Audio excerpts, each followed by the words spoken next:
So we're in a mobile home park in Shaler, and I knock on somebody's door, and the nicest lady you ever met invites me in. And the first thing she says is, how do you feel about pit bulls?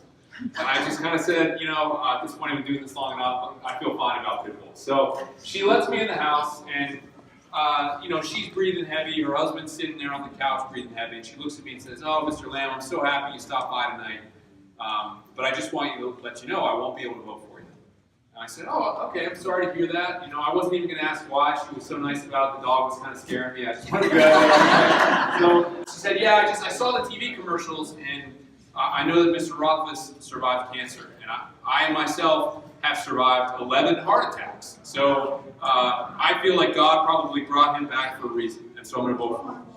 So what do you say to that, right? Even I couldn't come up with a response to that one. So I said, "Well, yeah, I understand." And then I turned and looked over to her husband, who I noticed was breathing heavy, and he had just come back from the hospital himself. And right there on his lap, he had this big blue book that I'm guessing somebody in this crowd has probably looked at before. It's called Medicare and You. And so he's sitting there looking through it, and I said, "Well, sir, that's an interesting book you have there. Are you looking into the Medicare program?" He said, "Yeah, it's almost finally time for me to enroll, and I really need it. I'm not feeling very good." I said, "It's the funniest thing in this race. We've actually talked a lot about Medicare, and one of the candidates in this race wants to cut Medicare drastically. So I guess, your book would get a lot smaller and easier to read. But the other candidate wants to strengthen it and expand it and make sure it's there for you." And he looks at me and he goes, "Really?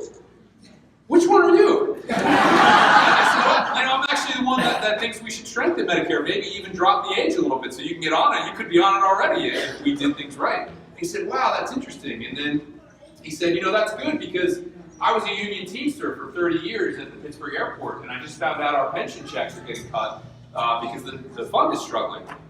And I said, "That's a funny thing too, sir, because there's this bill floating around Capitol Hill called Butch-Lewis Act, and it would strengthen all the union pension funds, but especially the Teamsters Fund. It would basically loan them some money the same way we did to the big banks in 2008, and they would pay it back over time. It's not a giveaway. It's taking care of working people when they need it. And one of the candidates in this race is a co-sponsor of that bill, and the other candidate has said he would never vote for it under any circumstances." And he goes, "No kidding. Which one are you?" I said, "Oh, I'm the co-sponsor, believe it or not." And finally his wife chimes in, "Maybe God sent you to our house today to tell us." So don't ever forget that every knock door, every phone call, the things that you guys have been doing for generations, which you're now helping us bring to more and more people, they're what win us these elections. It's not the money, it's not the hype, it's not the media, it's what happens in all these living rooms. Thank you for doing it for me. Please do it for these guys. We'll all do it together for the next couple of years, and we'll repeat all the success next time. All right? Thank you.